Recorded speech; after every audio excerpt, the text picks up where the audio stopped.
লা হাওলা ওয়ালা কুওয়াতা ইল্লা বিল্লাহ, যার অর্থ আল্লাহর সাহায্য ছাড়া কারো কোনো উপায় এবং শক্তি নেই। প্রিয় দর্শক, আজকে আমি আপনাদের সামনে এই আয়াতের ফজিলত সম্পর্কে আলোচনা করব।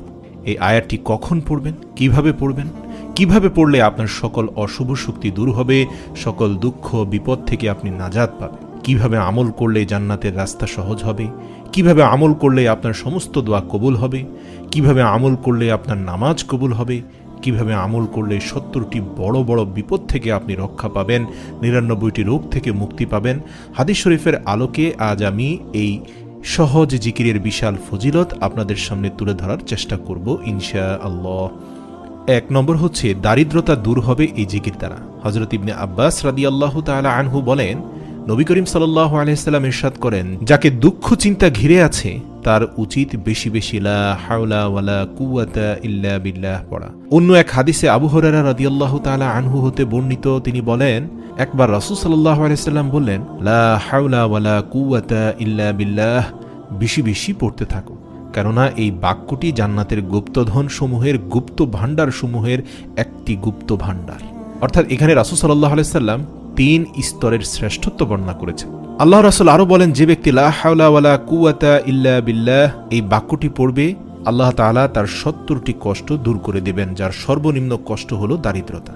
অপর এক হাদিসে আছে, লা হাওলা ওয়ালা কুওয়াতা ইল্লা বিল্লাহ জান্নাতের দরজাসমূহ থেকে একটি দরজা। হাদিস শরীফে আরও আছে, লা হাওলা ওয়ালা কুওয়াতা ইল্লা বিল্লাহ পাঠ করলে প্রতিবার পাঠ করার সাথে সাথে আল্লাহ তাআলা ওই বান্দার জন্য একজন করে ফেরেশতা নাজিল করবেন, আর সেই ফেরেশতা ওই বান্দার সমস্ত রোগসমূহ দূর করে দেন আল্লাহ তাআলার হুকুমে। হুজুর সাল্লাল্লাহু আলাইহি সাল্লাম আরও ইরশাদ করেন, যে ব্যক্তি 10 বার বিসমিল্লাহি ওয়ালা হাওলা ওয়ালা কুওয়াতা ইল্লা বিল্লাহিল আলিয়্যিল আযীম পড়বে, আল্লাহ তাআলা তাকে এমনভাবে পূত পবিত্র করে দেন যেন আজ সে মায়ের পেট থেকে জন্মলাভ করেছে। সুবহানাল্লাহ। হযরত আবু মুসা হতে বর্ণিত, তিনি বলেন, লা হাওলা ওয়ালা কুওয়াতা ইল্লা বিল্লাহ, যে ব্যক্তি প্রতিদিন 100 বার পাঠ করবে সে কখনো কারো মুখাপেক্ষী হবে না। বুখারী শরীফের 4202 নম্বর হাদিস। এছাড়াও রাসূল সাল্লাল্লাহু আলাইহি সাল্লাম বলেন, জান্নাতের ভাণ্ডারসমূহের মধ্যে একটি ভাণ্ডার হলো লা হাওলা ওয়ালা কুওয়াতা ইল্লা বিল্লাহ। ওনার আরেকটি হাদিসে এসেছে, হাজিম ইবনে হারমালা রাদিয়াল্লাহু তাআলা আনহু থেকে বর্ণিত, তিনি বলেন, আমি নবী করিম সাল্লাল্লাহু আলাইহি ওয়াসাল্লাম এর নিকট দিয়ে যাচ্ছিলাম, তিনি আমাকে বললেন, হে হাজিম, তুমি অধিক সংখ্যায় লা হাওলা ওয়ালা কুওয়াতা ইল্লা বিল্লাহ বাক্যটি পড়ো, কেননা তা হলো জান্নাতের গুপ্তধন। মুসলিম শরীফ 385। এছাড়া রাসূল সাল্লাল্লাহু আলাইহি সাল্লাম বলেন, যে আজানের জবাব দেবে সে জান্নাতে প্রবেশ করবে।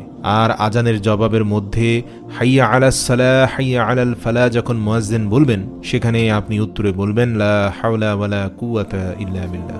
এছাড়াও হাদিসে এসেছে, যারা কোরআন মুখস্থ করার সুযোগ পায়নি তাদের জন্য লা হাওলা ওয়ালা কুওয়াতা ইল্লা বিল্লাহ পাঠ করা।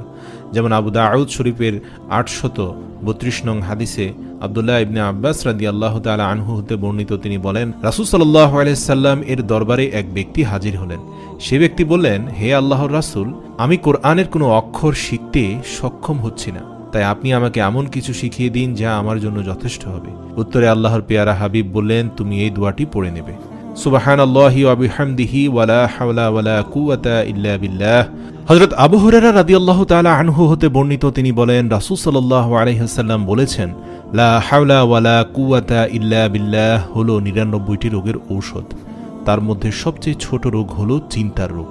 যারা টেনশনে থাকেন, সব সময় চিন্তার মধ্যে লিপ্ত থাকেন, পেরেশানি, দুশ্চিন্তা, বুক ধড়ফড়, এই আলামতগুলো যাদের শরীর থেকে মন থেকে যায় না, হযরত আনাস রাদিয়াল্লাহু তাআলা আনহু বলেন, রাসূল সাল্লাল্লাহু আলাইহি সাল্লাম বলেন, তাদের জন্য শ্রেষ্ঠ ঔষধ হচ্ছে লা হাওলা ওয়ালা কুওয়াতা ইল্লা বিল্লাহ।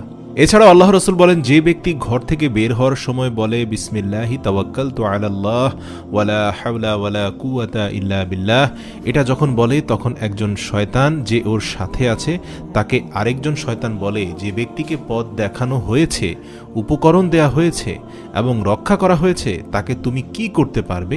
তখন একজন শয়তান যে ওই ব্যক্তির সাথে ছিল তাকে এসে আরেকজন শয়তান বলে, সরে যাও, তার সাথে থেকো না, কোনো লাভ নেই, কারণ সে ইতিমধ্যে এমন এক উপকরণ নিজের সাথে নিয়ে নিয়েছে যা তোমার মতো শয়তান কেন, ইবলিস শয়তানও তার কোনো ক্ষতি করতে পারবে না। সুবহানাল্লাহ।